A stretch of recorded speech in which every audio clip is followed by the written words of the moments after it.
Assalamualaikum teman-teman. Di sini saya akan menjelaskan tentang evaluasi pembelajaran dengan rumusan masalah bagaimana konsep dasar evaluasi pembelajaran, pentingnya validasi dan reliabilitas, objek dan prinsip evaluasi, evaluasi tes dan non-tes. Yang pertama ada konsep dasar evaluasi pembelajaran. Sesuai UU nomor 20 tahun 2003 pasal 598 ayat 1 menyatakan bahwa evaluasi peserta didik dilakukan oleh pendidik untuk memantau proses, kemajuan, dan perbaikan hasil belajar peserta didik secara berkesinambungan. Evaluasi pembelajaran adalah suatu proses menentukan tingkat pencapaian tujuan pendidikan yang telah ditentukan sebelumnya melalui cara yang sistematis dengan tujuan untuk mengetahui dan memperbaiki efektivitas proses pembelajaran. Dengan demikian, kompetensi yang harus dimiliki oleh seorang pendidik adalah kemampuan merencanakan, melaksanakan, mengolah hasil, dan melaporkan pembelajaran dengan baik. Yang kedua ada objek evaluasi pembelajaran. Objek evaluasi pembelajaran merupakan segala sesuatu yang berhubungan dengan kegiatan maupun proses pembelajaran yang dijadikan pusat pengamatan, meliputi aspek kemampuan, aspek kepribadian, aspek sikap, aspek intelijensi, materi pembelajaran, metode dan media pembelajaran, dan teknik penilaian. Objek evaluasi pembelajaran. Yang pertama ada aspek kognitif atau kemampuan yang mengukur peserta didik yang akan mengikuti program pendidikan. Adapun alat yang biasa digunakan dalam rangka penilaian kemampuan peserta didik adalah tes kemampuan atau attitude test. Yang kedua ada aspek psikomotor atau kepribadian. Kepribadian adalah sesuatu yang terdapat pada diri seseorang yang menampakkan wujudnya dari tingkah lakunya. Evaluasi yang dilakukan untuk mengetahui atau mengungkap kepribadian seseorang adalah dengan jalan menggunakan tes kepribadian atau personality test. Yang ketiga, aspek sikap atau afektif. Sikap adalah bagian dari tingkah laku manusia sebagai gejala atau gambaran kepribadian.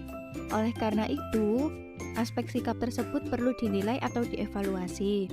Yang keempat, aspek inteligensi. Untuk mengetahui tingkat inteligensi peserta didik, digunakan tes inteligensi yang sudah diciptakan oleh para ahli. Dari hasil tes akan diketahui EQ orang tersebut. EQ bukanlah inteligensi, EQ berbeda dengan inteligensi.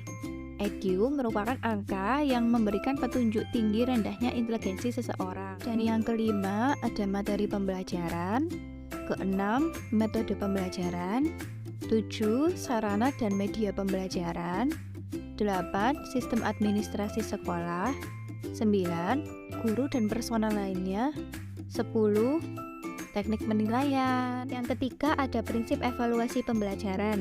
Yang pertama ada kontinuitas atau kesinambungan antara penyusunan rencana pembelajaran dengan pelaporan pembelajaran.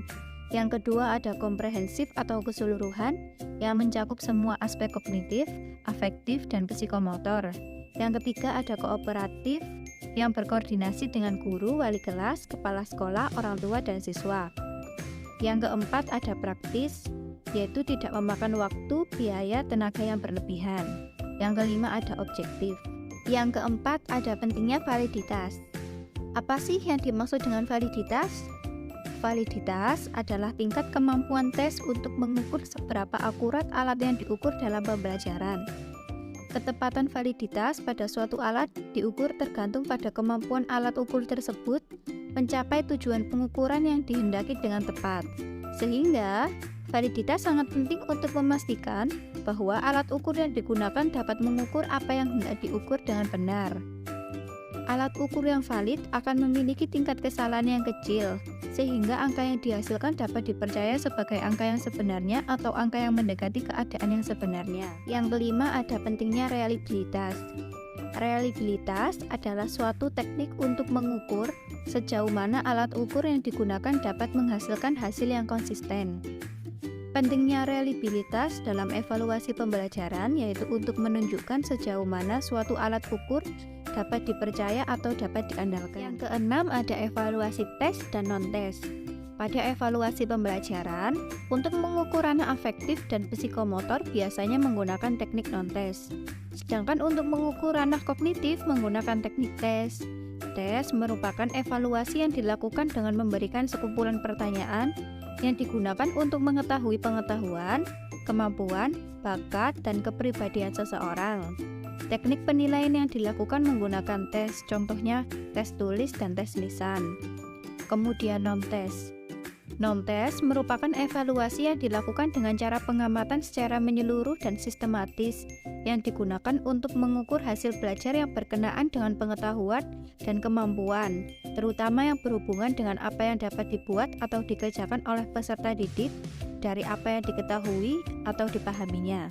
Teknik penilaian yang dilakukan tanpa menggunakan tes, contohnya wawancara, observasi, skala, angket, studi kasus, penilaian antar teman, jurnal, penilaian proyek, dan sosiometri. Dari pemaparan saya, dapat disimpulkan bahwa penting bagi kita semua calon guru untuk dapat mengevaluasi pembelajaran agar mengetahui kelebihan, kekurangan, dan kebutuhan peserta didik, sehingga dapat mengevaluasi kembali sistem pembelajarannya. Dan tentunya saya dan kita semua sebagai calon guru berharap agar dapat mengasah, memahami, menguasai, dan mengimplementasikan kemampuan ini secara terus-menerus.